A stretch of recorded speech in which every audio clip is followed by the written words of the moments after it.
Well, when you think of Parksville, what do you think of? You think of sandcastles, right? So that's basically put us on the map.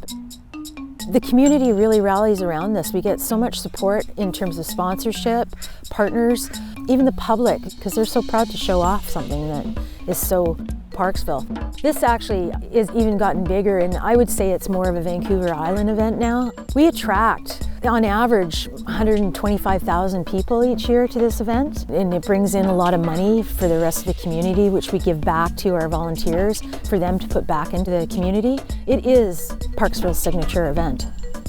This summer was beautiful. They call Parksville the Riviera of Canada. What better place to come in the summer and see amazing sand art masterpieces with a backdrop of Parksville Beach. On the first day of setup, that's when the sand is delivered. We order sand from a sand pit up in Campbell River because it's special qualities. It's clean, has the right amount of silt in it to allow the sand to stick. So we arrange for 350 tons to be brought in. They deliver the sand, and then we have to move it around into the plots that have each been staked out for the sculptors based on whether they're a solo or a double. We then dig in irrigation. We have a number of volunteers that come in, and we put in irrigation underneath the sand so that each of the sculptors has access to water, because the water is really important. It takes us 3 days to set up the site. Back in the day, we had horse troughs full of water, and they used to have to bucket the water up into their forms in order to wet the sand. Because of the space that we're allocated, we have enough space to have 22 sculptures, and we have 15 soloists and 7 doubles in the middle.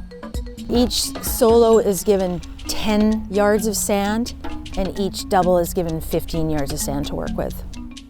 We attract master sculptors from around the world. They love to come to Parksville. They love the environment, how we host them, the community. We've got people coming from Russia, Italy, Japan, the United States, Australia, all over the world. On the first day, which is the Thursday of the 4-day competition, it's called Pound Up. Unfortunately, it's not open to the public because of the nature of the work. There's sand flying and there's lots of building going on. What they do is they'll come in on the Wednesday evening and build up their forms. We give them plywood and 2x4s, and they make forms up to pack their sand. So on the Thursday is the start of the competition. The competition is timed, it's 30 hours over 4 days. So they start and they shovel their sand into the forms with the use of water, and they pack and they pound. The compaction of the sand is really important in order to keep the sculptures together. So that's pretty well what happens the majority of the day of Thursday. Some people actually do start to carve on Thursday, but for the most part, it's considered the pound up day. They're building forms, they're packing the sand. All it is sand and water. People think that there's something else inside it. That's quite interesting. What's in there? But it's just sand and water, packed really, really, really, really hard. Well, sometimes they look like they're dancing on top of their forms, but they're actually pounding the sand with their feet, much like stomping grapes. They also use tampers. We give them tampers as well. Pound up is hugely important. If you don't take the time to make sure that you've packed that sand in there, once you peel those forms back, you know, you could lose what you've just spent hours and hours working on. This year in particular, we did have a few collapses. These sculptors, you have to give them credit. Everywhere they go and they compete, the sand is always different. They don't know what they're going to get. I mean, we have to ensure that the sand is clean, it's free of debris, and it has the right amount of silt in it to make it stick. But you don't want to be carving and then come across a big chunk of a rock or a stick. You know, that just compromises the sculpture. Generally, the competition runs from 8 a.m. till about 5 p.m. daily. We're in here for 5 weeks, right? So we actually make it into an event space. We have a trailer, we have a souvenir booth, we do tenting for lunch with the castles, we invite seniors in. Each year we have a planning session with the society, and we come up with 3 themes. They have to be broad because you have to remember that many of these sculptors are from different parts of the world, so you can't have something really narrow like Parksville. It has to be broad. So we come up with 3 and we put it out to the public to vote online or in the local quality foods grocery stores. 2019's theme was Myths and Legends. In the past, they've done heroes and villains, things with wings. When it was Canada's birthday, we did Canada 150, which was surprising. You would have thought that many would have, had a beaver or a maple leaf, but they all had different views of Canada, which was pretty remarkable. And in terms of what we've seen in the past, we've seen dragons, we've seen castles. A lot of people expect to see sand castles, but it's sand art. It's kind of evolved from castles into much more structural. We've seen Icarus last year flying into the sun. If you look at some of the international sculptors, in the case of myths and legends, they have their own myths and legends too, but we also have very similar myths, but told in a different way. When you see the description of the sculpture after they finished, you realize that their interpretation of our legend or our myth is somewhat different, but the same. That in the case of Dimitri and Sue's Popcorn for the People, that's what that story was about, is one person grew up in the United States, one person grew up in Russia. And although they seem so far apart, they weren't. Their childhood memories or their fairy tales were very much the same. Yeah, they love to dance. They're actually a family. It is a very tight-knit group of people, their whole world. This is almost like a family gathering for them to get together, and they really enjoy each other. Yeah, and they're also very supportive too. You see them when, the solos are working by themselves, they don't have a partner. When they have to remove their forms, others will go in and help them move their forms. And if there's a collapse, they all rally around that person, and there's hugs and tears and whatnot, but they move on, they're professionals. A lot of the doubles actually, they switch partners from year to year, I've noticed. As I said, they're much like a family, so they work on other competitions all over the world, and I guess they talk and they decide that let's partner for Parksville. I think they all have their own strengths. They seem to do their part, what they do well. It's much like a partnership, really. You can see that in their work.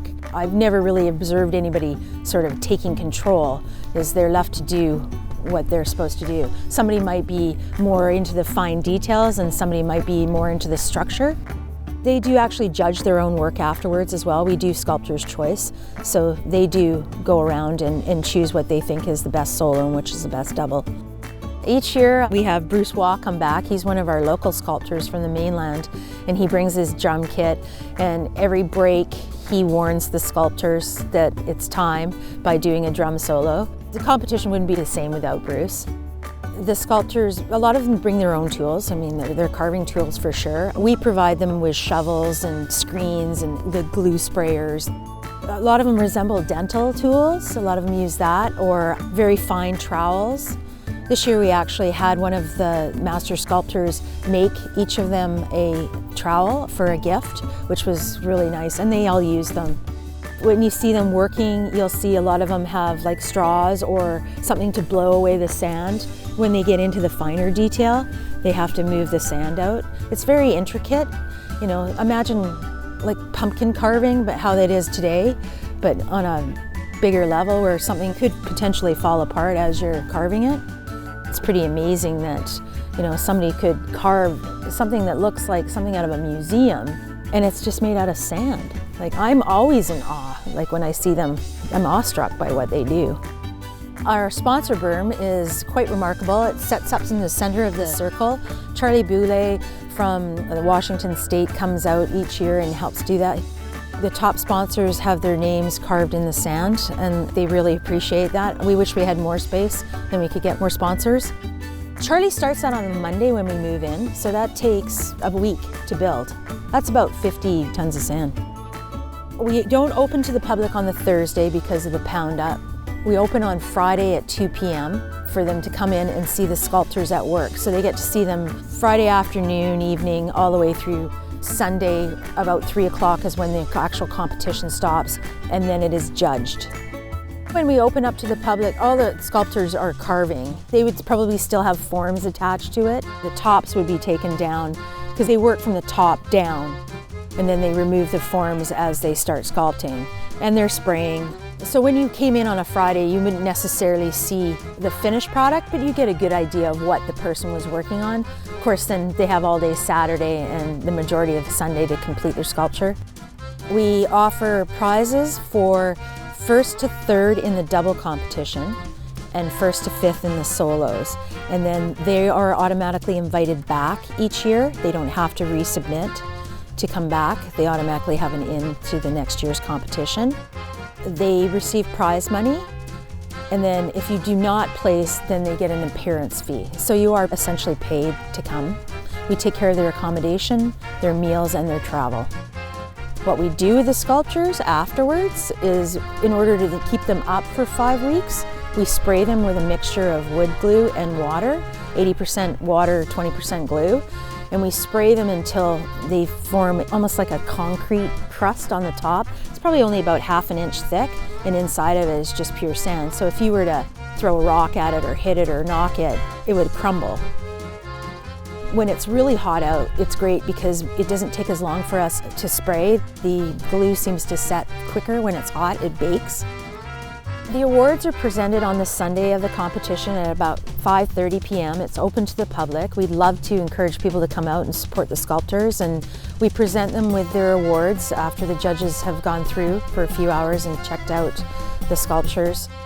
For the judging, what we do is we invite artists to be our judges. So we might have a painter or a sculptor himself or a potter or a glass blower. They've been given guidance by our head judge, and they look for a lot of things like structurally, like cut-throughs and things like that are really important. Like, you know, when you look through, you can see a hole, and the way the structure is built, the fine details, the use of the theme, of course, is important for them in the judging. And the competition is just one part of Parksville Beach Festival. Then after that is over, we open it up as an exhibition, and then we let people come in over a 5-week period. And in order to keep people to coming into the park and down to the sculptures, we have voting boxes. So we also ask for the people's choice, which isn't necessarily what is voted for by the judges or the sculptors themselves. We find that the public tends to, because it's very much children-oriented, a family event, a lot of the children will choose more of the whimsical sculptures, like castles or dragons, that sort of thing. The last 2 years we've done what we've called the light up, and what we do on the closing weekend is we'll bring a lighting person in, and he will uplight the sculptures. And for 2 nights we keep the gates open late till 11 p.m. so it gives people a chance to see the sculptures at night. And the lights, they enhance the finer details you don't normally see in the daytime, so it is really quite stunning to come in and see something. So you might have seen it in the daytime and then come back at night and it looks completely different. It's taken off and we're really happy with it, and something we're going to keep for years to come. In order to make this event possible, we rely on the support of volunteers. Parksville Beach Festival has a wonderful model where they give back to their volunteers, so we don't actually have a problem getting volunteers. We're open 12 hours a day, which is a long period of time, so we rely on groups of 6 to 7 people for 4-hour shifts over the 5-week period.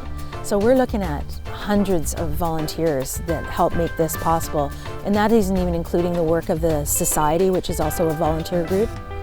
This event was made possible because of 2,700 volunteer hours. This year was our largest amount ever. We almost gave away about $69,000 to 25 nonprofit groups that volunteered for us. Parksville has so much to offer, not just our wonderful festival. We are located in one of the most beautiful parks on Vancouver Island. We've got a beautiful beach for you to explore. The community and the downtown is just located right above us. There's so much to see and do. There's so many activities and adventures for people to explore. What better place to work than at the beach during the summer?